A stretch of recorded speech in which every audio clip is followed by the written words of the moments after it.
Ayatollah Khamenei का नमाज जनाजा अभी तक अदा नहीं किया गया, उनकी तदफीन का अमल नहीं हुआ। और उसके पीछे वजह यह है कि ईरानी इंटेलिजेंस के पास इस बात की इतला है कि उनके नमाज जनाजा को निशाना बनाया जा सकता है, क्योंकि यहाँ पे कोई उसूल तो रहे नहीं जंग के। फ्यूनरल को भी निशाना बनाया जा सकता है, किसी किस्म के कोई ज़ाब्ते कोई कवानीन तो अब है नहीं। जिसके पास ताकत है वो ताकत से जवाब दे रहा है, और दुश्मन जहाँ नज़र आए उसको वहीं पे मार दो। किसी किस्म का कोई उसूल नहीं है, कोई अस्पताल, कोई स्कूल, कोई एम्बुलेंस, कुछ भी महफूज नहीं है। इस वक्त खौफनाक बमबारी हो रही है ईरान में। तो ऐसे में उन्हें ये इंटेलिजेंस मिली कि अगर आयतुल्लाह खामनेई का नमाज जनाजा पढ़ाया गया तो वहाँ पे फैमिली के लोग भी होंगे, वहाँ पे दूसरे अहम लोग भी आएंगे, तो इस मौका पर निशाना बनाया जा सकता है। लिहाजा ये तकरीबात मनसूख कर दी गई है। अब ये क्या करेंगे, किस तरीके से करेंगे ईरानियन, इसके बारे में कोई इन्फॉर्मेशन फ़िलहाल नहीं है, लेकिन ईरान के लिए और बहुत बड़े बड़े चैलेंजेस खड़े हो गए हैं। नंबर एक तो ये है कि चेन ऑफ कमांड को ईरान को अब बरकरार रखना पड़ेगा, क्योंकि अमेरिका बड़े खौफनाक अटैक कर रहा है। इसकी एक गवाही जो है वो BBC की एक रिपोर्ट भी है। अमेरिका ईरान में हर उस चीज़ को निशाना बना रहा है जो उसे नुकसान पहुँचा सकती हो। अमेरिका की हालिया कार्रवाई के इब्तदाई 24 घंटों में, ये पहले 24 घंटों में ईरान के ऊपर जितने अमेरिका ने बम मारे हैं ना, या जितने हमले किए हैं, इराक के ऊपर जब अमेरिका ने हमला किया था 2004 में, जब सद्दाम वाला एपिसोड हुआ था, तो उस वक्त भी इतने हमले नहीं किए गए थे। ये उससे दुगने हैं। ये नंबर्स के मुताबिक BBC बता रहा है कि जितना अटैक अब किया अमेरिका ने और इसराइल ने, तब अमेरिका ने नेटो के साथ मिलकर इराक के ऊपर भी इतने हमले नहीं किए थे। ईरान जो है वो इराक से काफ़ी बड़ा मुल्क है। तो पहला जो बड़ा चैलेंज ईरान के लिए है वो ये है कि चेन ऑफ कमांड को किसी तरह बरकरार रखना, कि मुल्क जो है वो एक कंट्रोल में लाए, एक सेंट्रलाइज सिस्टम हो जो पूरे मुल्क को कंट्रोल करे। अभी तक उन्होंने हैरतअंगेज़ तौर पे ये काम करके दिखाया। मिसाल के तौर पे खामनेई ने शहादत से पहले बहुत सारे लोगों को ये बता दिया था कि 2-2, 3-3 लोग, 4-4 लोग अपने नीचे मुकर्रर करो कि अगर मैं मारा जाऊँगा तो वो काम करेगा, वो मारा जाएगा तो वो काम करेगा, और वो मारा जाएगा तो वो काम करेगा।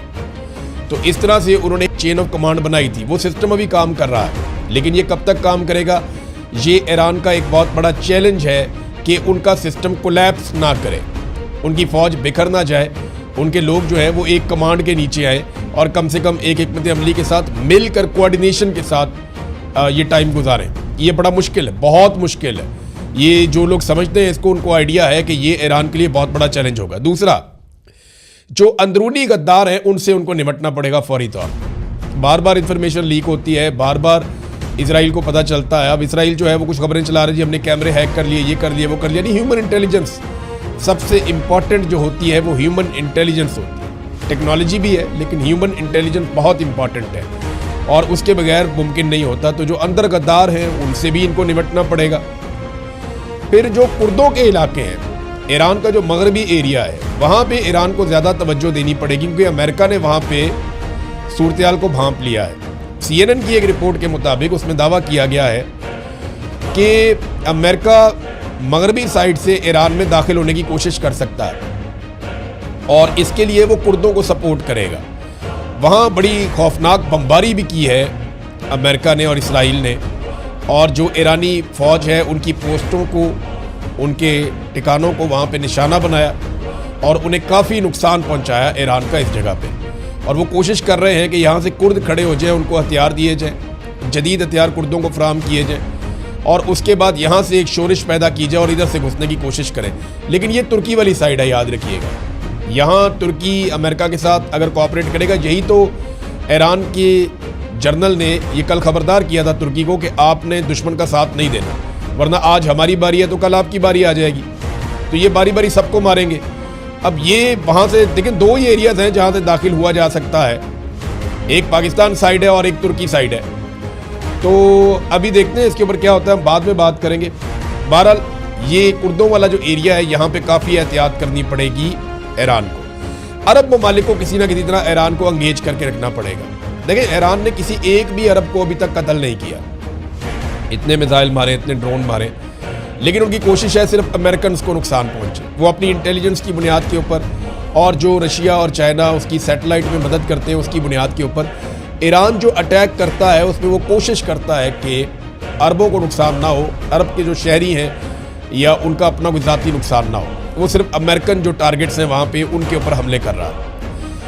अरबों को अंगेज करके रखना पड़ेगा। लेकिन अभी कोई ऐसी खबर नहीं आई कि ईरानी सफ़ीर को तलब कर लिया गया, वहाँ पे बुला के कोई वो वार्निंग तो जारी कर रहे हैं बार बार अरब ममालिक, हमलों को रोकने के लिए इंटरसेप्टर्स भी इस्तेमाल कर रहे हैं, लेकिन जवाबी हमला ईरान के ऊपर नहीं किया। तो ईरान को ये किसी ना किसी तरह मैनेज करना होगा कि जो खलीजी ममालिक हैं उनके साथ ज़्यादा बिगाड़ पैदा ना हो। फिर जो मिसाइल और ड्रोन साइट्स हैं ईरान की, जो खुफिया हैं, जिनके बारे में अमेरिका को पता नहीं है, उन्हें चलाने का निज़ाम और अमरीकी और इसराइली हमलों से उनको मुकम्मल तौर पे महफूज रखना होगा कि ये ड्रोन कहाँ पहुँचाने हैं, कहाँ से चलाने हैं, ये मिसाइल कहाँ पहुँचाने हैं, कहाँ से चलाने हैं, सबको खुफिया उन्हें रखना पड़ेगा लंबे अरसे तक, जब तक ये लड़ाई चल रही है। और जो प्रोडक्शन है उनकी ड्रोन्स की और मिसाइलों की, वो ईरान को बरकरार रखनी पड़ेगी। बहुत बड़ा चैलेंज है ईरान के लिए। फिर खुराक और हथियारों के जो ज़खायर हैं उनको भी मुस्तहकम रखना पड़ेगा। ये हैं वो बड़े चैलेंजेस जिनका ईरान को सामना है। लंबे अरसे तक ये सारा कुछ करना बहुत मुश्किल है, नामुमकिन जैसी चीज़ों में से है, लेकिन ईरान ने अभी तक करके दिखाया है। अमेरिका ने, मैंने आपको बताया कि बहुत बदतरीन बमबारी की है ईरान के ऊपर, और वो लगातार कर रहे हैं, जगह जगह अपने टारगेट अचीव कर रहे हैं। ऐसा नहीं है कि ईरान को नुकसान नहीं होगा। ईरान के बहुत सारे शहरों में, लगभग ईरान के 24-25 सूबे हैं जो मुतासर हो चुके हैं, और बहुत दूर तक अमेरिकन जाके अटैक कर रहे हैं, इसराइली जाके अटैक कर रहे हैं। क्योंकि देखो, जो एयर डिफेंस है वो ईरान के पास नहीं है, और वो कंप्रोमाइज़ हो चुकी है। वहाँ पे अमेरिकन और इसराइली तैयारे आते हैं और हमले करते हैं। लेकिन अभी कुछ इंसिडेंट हुए, मैं आपको बताता हूँ ईरान ने क्या किया गुज़िश्ता 24-48 घंटों में। ईरानी दावा है कि उन्होंने 20 ड्रोन्स और 3 मिसाइलों को इस्तेमाल किया और बहरीन में अमरीकी अड्डे की मरकज़ी कमांड की इमारत को और जनरल स्टाफ हेडक्वार्टर को तबाह कर दिया और उसे मुकम्मल तौर पर नाकारा कर दिया। और इसके बाद जनाब वो बता रहे हैं कि 73 मिसाइलों की मदद से और 91 ड्रोन्स की मदद से बहरीन में लगे हुए अमरीकी एयर डिफेंस सिस्टम को ईरान ने तबाह कर दिया। अब ये बहुत बड़े बड़े दावे हैं, ये अमेरिका के बहुत बड़े नुकसानात हैं। कुछ इतलात ये भी आ रही हैं कि यूएई में दुनिया का सबसे महंगा एयर डिफेंस सिस्टम है जो अमेरिका का लगा हुआ है, उसे भी हमला करने के बाद नकारा बनाया गया है। इसके हवाले से कुछ सैटेलाइट तस्वीर भी सोशल मीडिया पर शेयर की जा रही है। फिर एक अमरीकी F-35 तैयारा गिरकर तबाह हुआ ईरान में। ये F-35 को दुनिया का जदीद तरीन तैयारा इस वक्त कहा जाता है। दुनिया में इसकी बड़ी डिमांड है, लेकिन ये बहुत महंगा तैयारा है। इजरायली फ़ौज भी इसे इस्तेमाल करती है, अमेरिकन फ़ौज भी इसे इस्तेमाल करती है। ये ईरान के शुमाल में लुआसान में ये गिराया गया है, यहाँ पे पहाड़ियाँ हैं, उनके अंदर ये तैयारा गिरा है और इसको ईरानी एयर डिफेंस सिस्टम ने निशाना बनाया है मुबैना तौर पर। वो चाइना से इन्होंने HQ-9 लिया हुआ है एयर डिफेंस सिस्टम, तो दावा ये किया जा रहा है कि शायद उसके ज़रिए से गिराया गया है। और पायलट जो है उसको अब पहाड़ों में तलाश किया जा रहा है कि इसके जो पायलट है F-35 का वो किधर है जी, उसको ढूंढो। अब देखते हैं कि ये पायलट ईरान के हत्थे लगता है, नहीं लगता, क्या होता है। अमेरिका के 7 रेडार सिस्टम मुकम्मल तौर पे तबाह हुए हैं। इस हवाले से जो खबर है वो मैं आपको उसकी तफसील बता देता हूँ। अमरीकी अखबार न्यूयॉर्क टाइम ने दावा किया है कि ईरान ने मशरिक़ वस्ता में अमेरिका के 7 रेडार सिस्टम तबाह कर दिए हैं। इसी अखबार के मुताबिक, न्यूयॉर्क टाइम के मुताबिक, सैटेलाइट तस्वीर से अमरीकी तनसीबात की तबाही की तस्दीक हो गई है। ईरान ने अमरीकी फ़ौज का कम्युनिकेशन सिस्टम तबाह करने की कोशिश की है। कतर, बहरीन, कुवैत, सऊदी अरब और मुत्तहिदा अरब अमारात में अमरीकी तनसीबात को निशाना बनाया गया है। अखबार के मुताबिक सेंटकॉम के तर्जुमान ने इस हवाले से बात करने से इनकार किया है, गुरेज किया है। तहम बहरीन में अमरीका का सबसे बड़ा रेडार सिस्टम तबाह हो गया है, यहाँ पर भी तस्दीक हो रही है। बहरीन में अमरीकी रेडार सिस्टम नेवल ऑपरेशन की निगरानी करता था।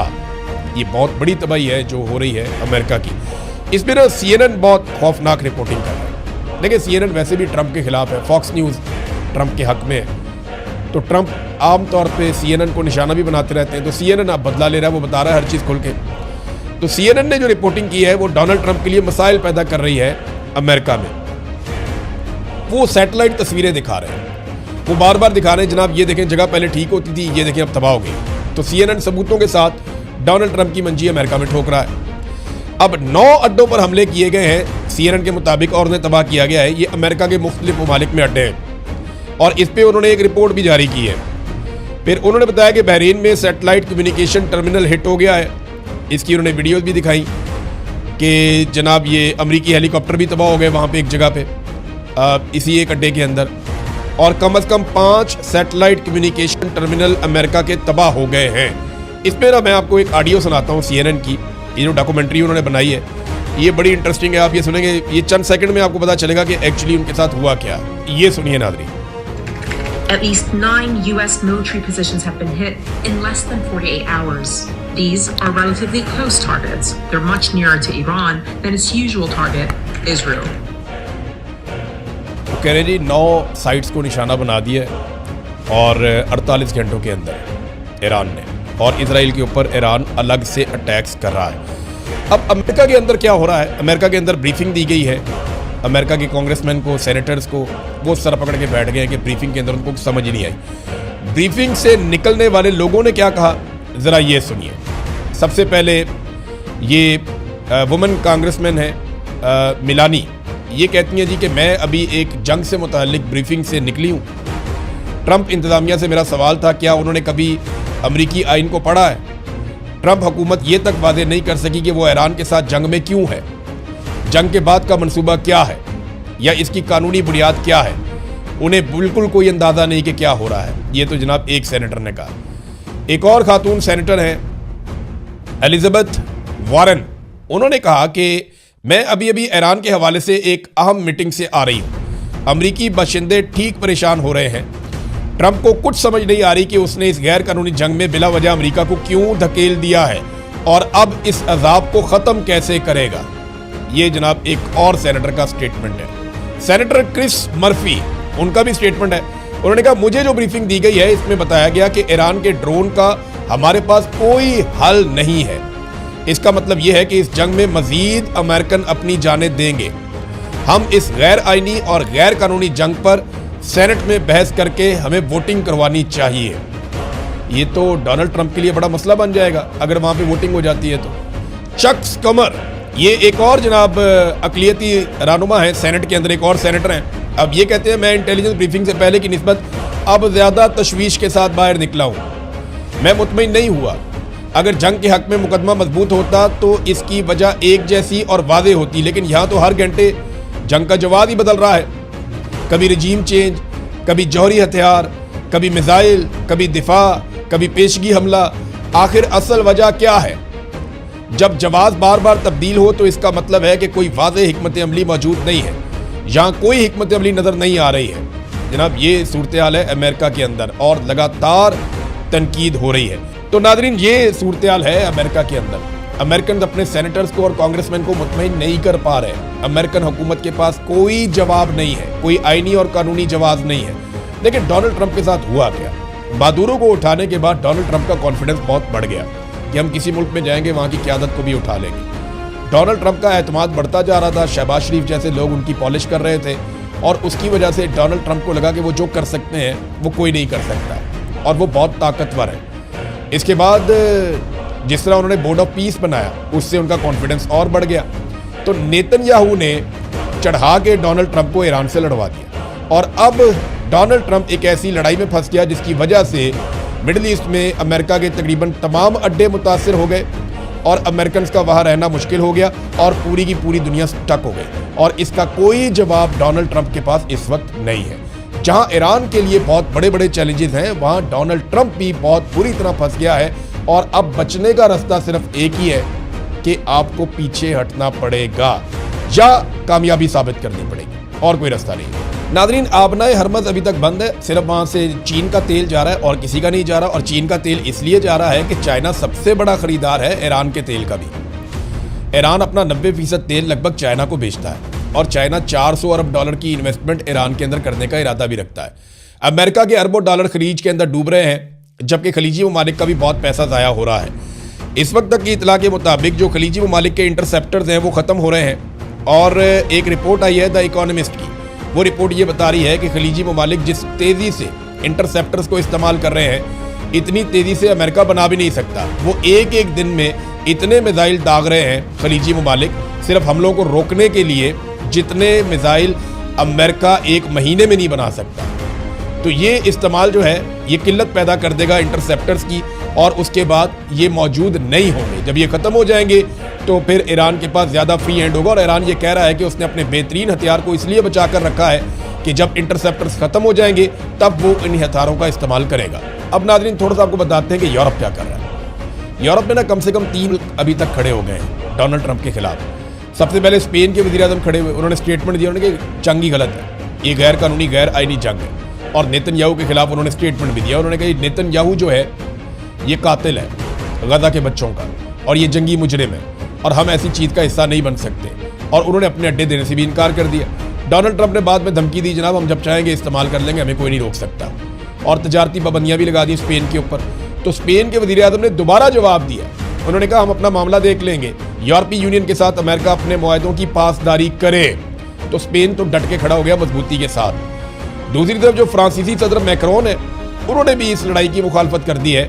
वो भी सामने आकर खड़े हो गए हैं कि जनाब ये लड़ाई ठीक नहीं हो रही और इस लड़ाई को कोई जवाब फराहम नहीं किया जा सकता। इसके अलावा सर्बिया के सदर ने भी कहा है कि ये जो इक़दाम किए गए हैं इनसे दुनिया जहन्नुम बन जाएगी अगर होश के नाखून ना लिए गए तो ये कम से कम 3 लोग खड़े हो गए हैं और आहिस्ता आहिस्ता ऐसा लगता है कि यूरोप अमेरिका के इस एडवेंचर के खिलाफ खड़ा हो जाएगा।